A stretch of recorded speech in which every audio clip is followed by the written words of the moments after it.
আসসালামু আলাইকুম প্রিয় দর্শক, অন্যমন্ত্রী আলোচনায় আপনাদের সকলকে আমন্ত্রণ জানাচ্ছি।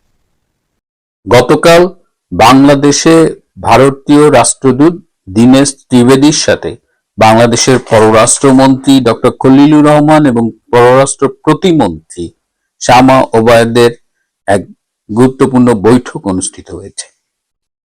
এর পাশাপাশি আবারও নতুন করে বাংলার আকাশে ইনুস নামের সেই শকুনকে দেখা যাচ্ছে। তার সেই রাষ্ট্রপতি হবার খায়েশ এখনো ফুরোয়নি। পাশাপাশি আজকেই বাংলাদেশে এসেছেন মার্কিন রাষ্ট্রদূত, ভারতে এবং দক্ষিণ ও মধ্য এশিয়ার ট্রাম্পের বিশেষ দূত সার্জিও গোর। আজকে এই বিষয়গুলো নিয়ে কথা বলবো, শেষ পর্যন্ত সাথে থাকবেন এবং শুভেচ্ছা নেবেন। গতকাল এই প্রথমবারের মতো আনুষ্ঠানিক বৈঠকে মিলিত হলেন ভারতের রাষ্ট্রদূত, যিনি মন্ত্রীর পদমর্যাদায় বাংলাদেশে নিয়োগ পেয়েছেন এবং বাংলাদেশের রাষ্ট্রদূত, এবং যিনি ভারতের একজন পোড়খাওয়া রাজনীতিবিদ এবং ভারতের কেন্দ্রীয় মন্ত্রী হিসেবেও দায়িত্ব পালন করেছেন। তো কালকে এই মিটিং এ কি আলোচনা হলো, বাংলাদেশের মিডিয়া অ্যাজ ইউজুয়াল খুবই গতানুগতিক রিপোর্ট করেছেন এবং আমার সূত্রের মাধ্যমে যা জানতে পেরেছি, মিডিয়ায় আমি তার কোনো রিফ্লেকশনই দেখিনি। কালকে যে আলোচনাগুলো হয়েছে তার মধ্যে একটা গুরুত্বপূর্ণ আলোচনা ছিল, আপনারা জানেন যে বাংলাদেশের প্রধানমন্ত্রীর একজন পররাষ্ট্র বিষয়ক উপদেষ্টা রয়েছেন মিস্টার হুমায়ুন কবির। দীনেশ ত্রিবেদী বলেছেন যে মাঝে মধ্যে মিস্টার হুমায়ুন কবির ভারত সম্পর্কে এমন এমন উক্তি করেন যা দিল্লির জন্য খুবই অস্বস্তিকর, কিন্তু তার আনুষ্ঠানিকভাবে কোনো প্রতিবাদ এ কারণে জানায়নি কারণ সেক্ষেত্রে হয়তো দুই দেশের সম্পর্কের উপরে নেতিবাচক প্রভাব পড়তে পারত। তিনি এই ধরনের মন্তব্য আশা করেন না। এই ক্ষেত্রে আমাদের পররাষ্ট্রমন্ত্রী ডক্টর খলিলুর রহমান বলেছেন যে সে আসলে পররাষ্ট্র বিষয়ে অতটা অভিজ্ঞ নয় এবং তার উচ্চারণ, বিশেষ করে যে সিলেটি ভাষায় ইংরেজি বলেন, সেই উচ্চারণের কারণে অনেক সময় তিনি যা বলতে চান রিসিভিং এন্ডে সেটা হয়তো ভিন্ন মানে হয়ে দাঁড়ায়। তো এই বিষয়টিকে গুরুত্বের সাথে না দেখবার জন্য অনুরোধ করা হয় বাংলাদেশের পক্ষ থেকে। সবচেয়ে গুরুত্বপূর্ণ আলোচনা হয়েছে যে গঙ্গার পানি চুক্তি নিয়ে।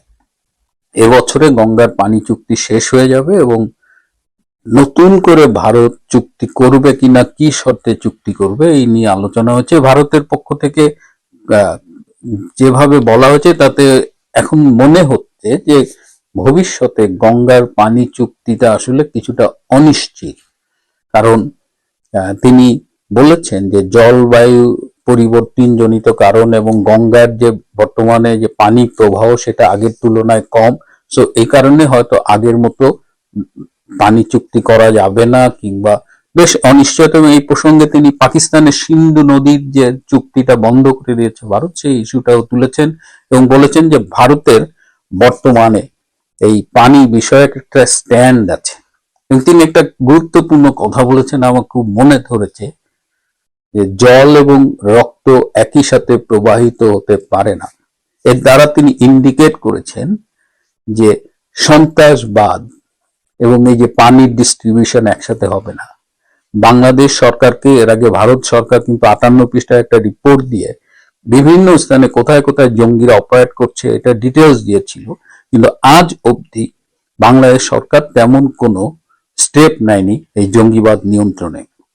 সে কারণেই বলেছে যে একদিকে আপনি সন্ত্রাস উৎপাদন করবেন, সন্ত্রাসবাদ রপ্তানি করবেন, আবার আশা করবেন ভারত থেকে জল, তো এই দুটা প্যারালালি চলতে পারে না।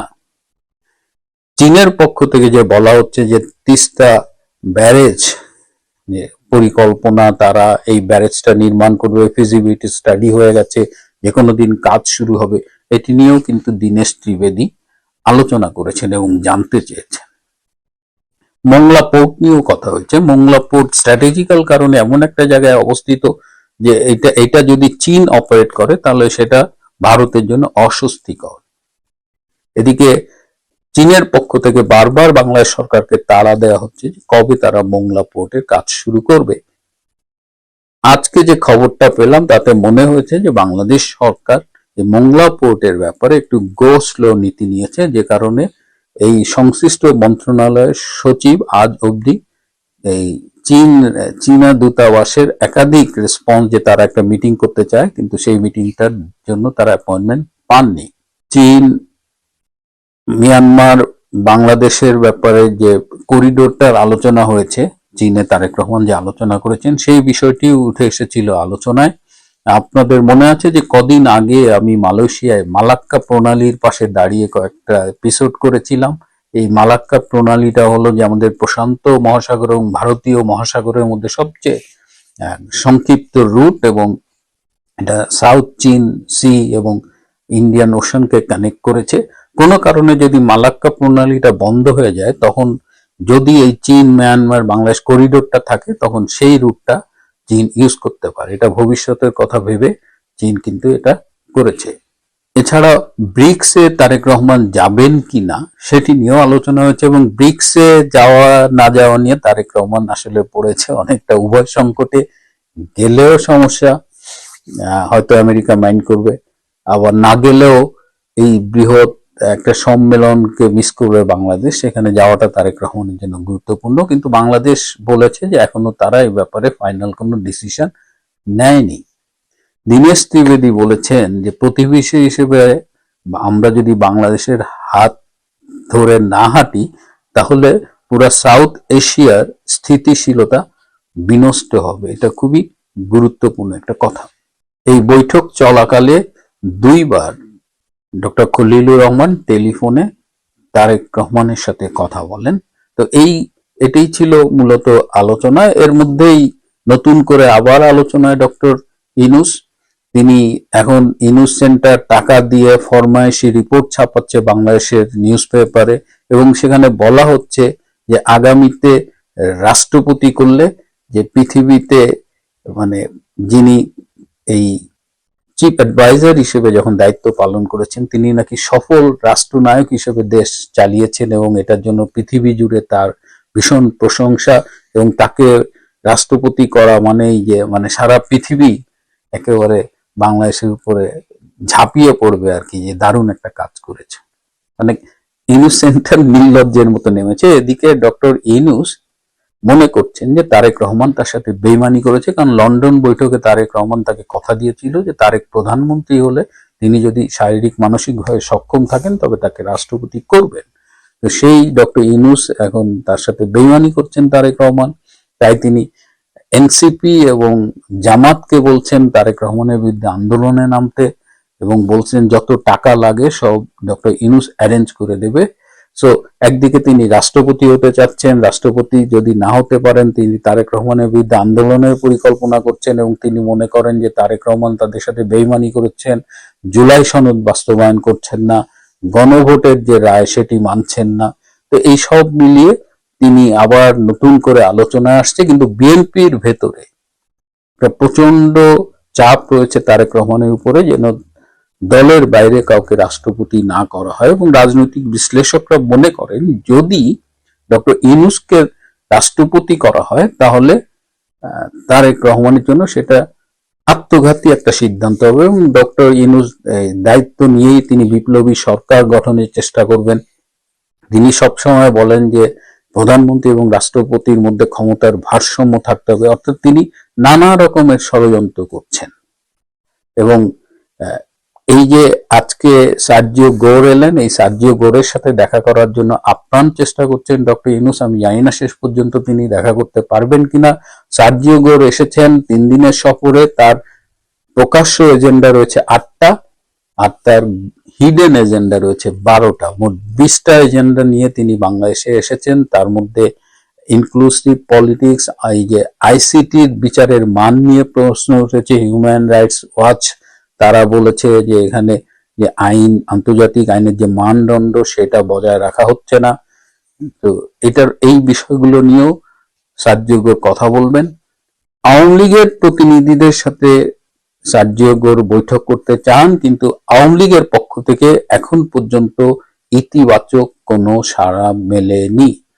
সার্জিও গোরের পুরো সফরের উপরে আমার নিউজ টিম নজর রাখছে। আমরা সময় মতো আপনাদের বিস্তারিত জানাবো। আজ এ পর্যন্তই। ভালো থাকবেন, সুস্থ থাকবেন। তার চেয়েও জরুরি হলো নিরাপদে থাকবেন। সবাইকে অনেক ধন্যবাদ।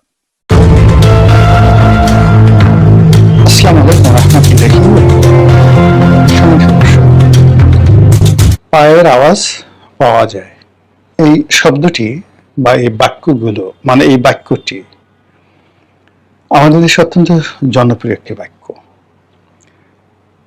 এটি প্রয়াত সব্যসাচী লেখক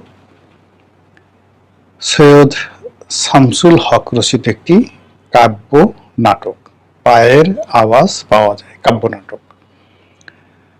তো পায়ের আওয়াজ পাওয়া যায় বলতে আমরা সাধারণত ইন জেনারেল সেটি বুঝি যে খুব দৃঢ়তার সাথে একটা আওয়াজ, পায়ের আওয়াজ। যদি ইতিবাচক অর্থে আপনি ধরেন তাহলে বিপ্লবীদের পায়ের আওয়াজ। অন্যায় চলে, অবিচার চলে, অনাচার চলে, ঠিক সেই সময় যখন বিপ্লবীরা তারা আওয়াজ তুলে, চল চল চল ঊর্ধ্ব গগনে বাজে মাদল, এইরকম একটা রণসঙ্গীত গেয়ে গিয়ে মার্চ করতে করতে আসে, তখন আমরা গর্ব ভরে বলি পায়ের আওয়াজ পাওয়া যায়। কিন্তু সে পায়ে যখন বুট থাকে এবং এই আওয়াজটি যখন নেতিবাচক অর্থে ধরা হয়, তখন মনে করা হয় যে আমাদের কপাল পুড়তে যাচ্ছে, আমাদের পিঠে চাবুক পড়তে যাচ্ছে। ফলে যখন বুটের আওয়াজ পাওয়া যায়, বুটযুক্ত পায়ের আওয়াজ পাওয়া যায়, তখন ধরে নেওয়া হয় যে একটা মিলিটারি শাসন বা একটা মার্শাল ল অনিবার্য হয়ে যাচ্ছে। তো মোটামুটি পায়ের আওয়াজ বলতে এই দুটো জিনিসকে আমরা বুঝে আসছি। এর বাইরে আমরা যে শব্দগুলো আজকে শিরোনামে ব্যবহার করেছি, সেটা হলো কিসের আওয়াজ পাওয়া যায়। চারিদিকে শুধু ফিসফাস আর বড় বড় দীর্ঘশ্বাস, এই বিষয়টি নিয়ে আলোচনা করব। কাজে এখানে কোনো পায়ের আওয়াজ পাওয়া যাচ্ছে না। আমার প্রশ্ন, আপনি কি কোনো আওয়াজ শুনতে পাচ্ছেন? আপনি কি কোনো আওয়াজ শুনতে পাচ্ছেন? আওয়াজ মিন্স দ্য সাউন্ড। এই পৃথিবীর সবচেয়ে আকর্ষণীয় বস্তু হলো সাউন্ড, রিদম।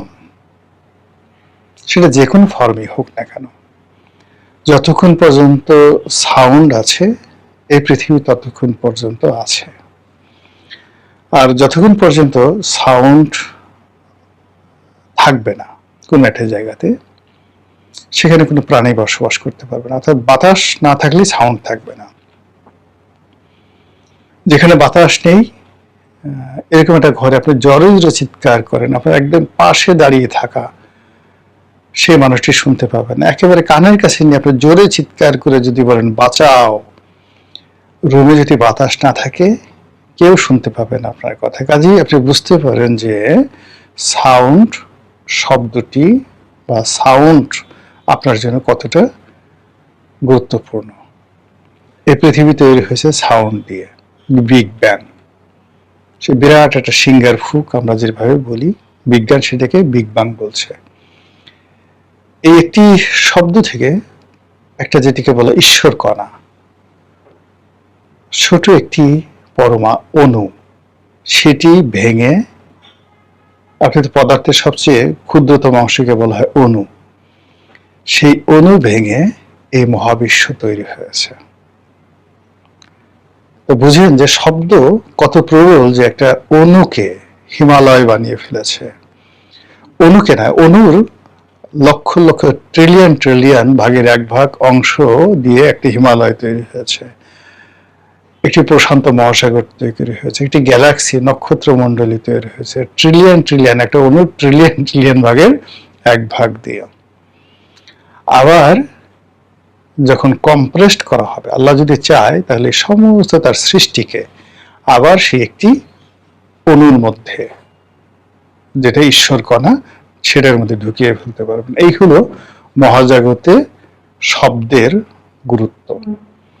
এই পৃথিবী ধ্বংস হয়ে যাবে শব্দের মাধ্যমে, হযরত ইসরাফিল আলাইহিস সালাম সিংহায় ফুঁক দিবেন, বজ্র নিনাদ, এত জোরে শব্দ হবে, সেই শব্দে পৃথিবীর সমস্ত মাধ্যাকর্ষণ মহাকর্ষণ তছনছ হয়ে যাবে, সমস্ত বস্তু তার ওজন হারাবে, বড় বড় পাহাড় পর্বতগুলো তারা তুলোর মতো উঠতে থাকবে, এবং মানুষ, আপনি বুঝলেন যেখানে হিমালয় উঠতে থাকবে তুলার মতো, আপনি আমি কি অবস্থা হবে, ধুলাবালির পর্যায়ে আমরা থাকবো না, কিয়ামত সংঘটিত হয়ে যাবে।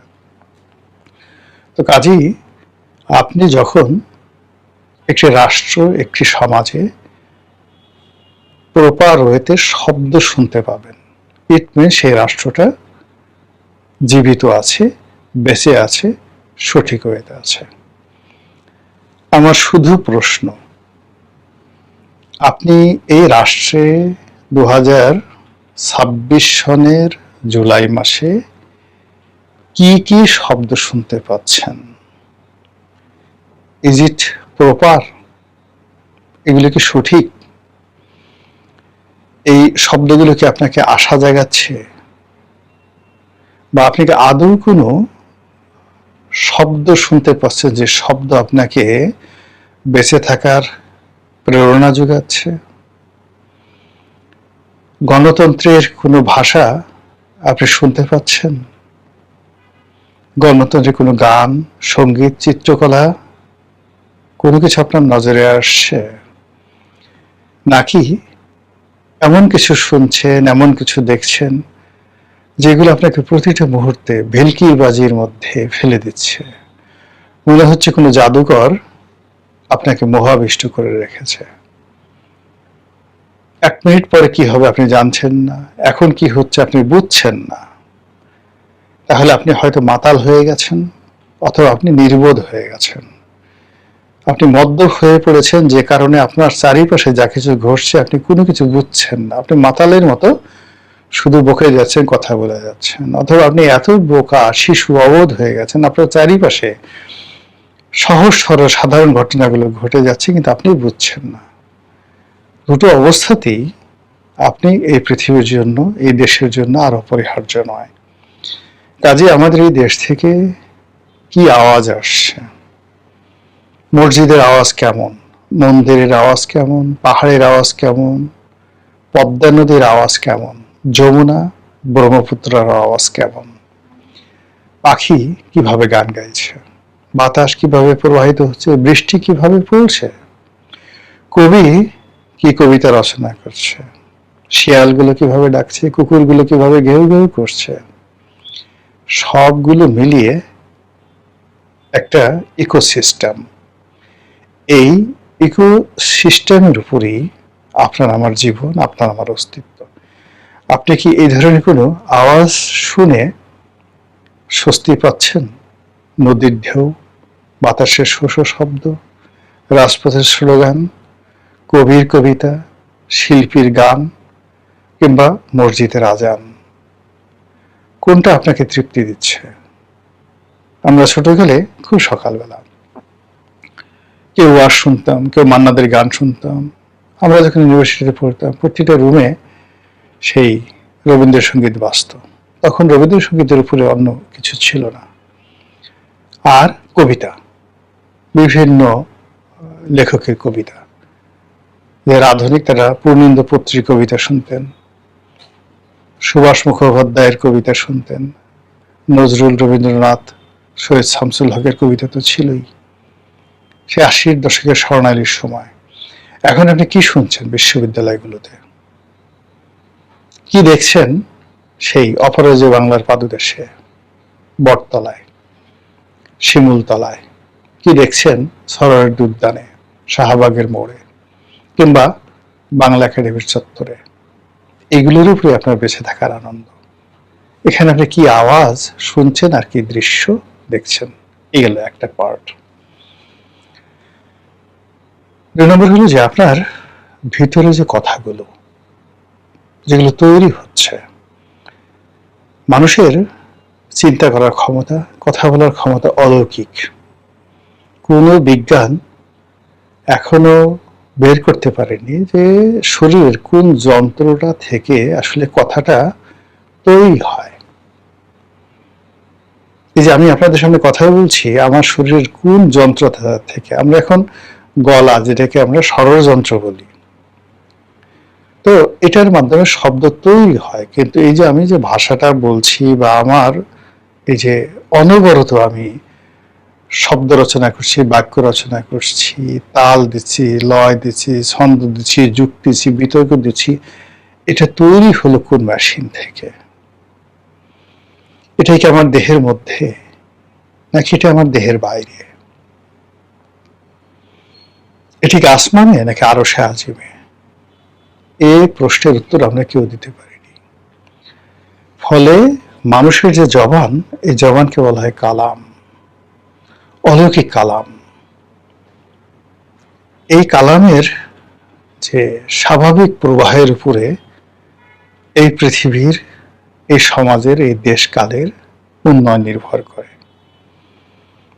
কাজে যখন কারো কণ্ঠ রোধ করে দেয়া হয়, কারো জবান বন্ধ করে দেয়া হয়, কিংবা কেউ যে কোনো পরিবেশ পরিস্থিতির কারণে প্রাণ খুলে হাসতে পারে না, প্রাণ খুলে কথা বলতে পারে না, নিজের রাগ উদ্গীরণ করতে পারে না, এমনকি প্রাণ খুলে প্রতিপক্ষকে আক্রমণ করতে পারে না, তখন তার অবস্থা, তার স্বাধীনতা পশুর চাইতেও খারাপ হয়ে যায়। একটা পশু যে শব্দ করতে পারে, সে তার বিরক্তি প্রকাশ করতে পারে স্বাধীনভাবে, সে জোরে একটা চিৎকার দেয়, সে হাসি দেয়, সে আনন্দ প্রকাশ করে, সেটা ছাগল হোক, গরু হোক, ভেড়া হোক, বাঘ হোক, হাতি হোক, সবারই একটা স্বাধীন সত্তা রয়েছে নিজের অনুভূতিকে প্রকাশ করে। আপনি কখনো কোনো গরুকে পিটিয়ে মেরে ফেললেও তার জবান বন্ধ করতে পারবেন না।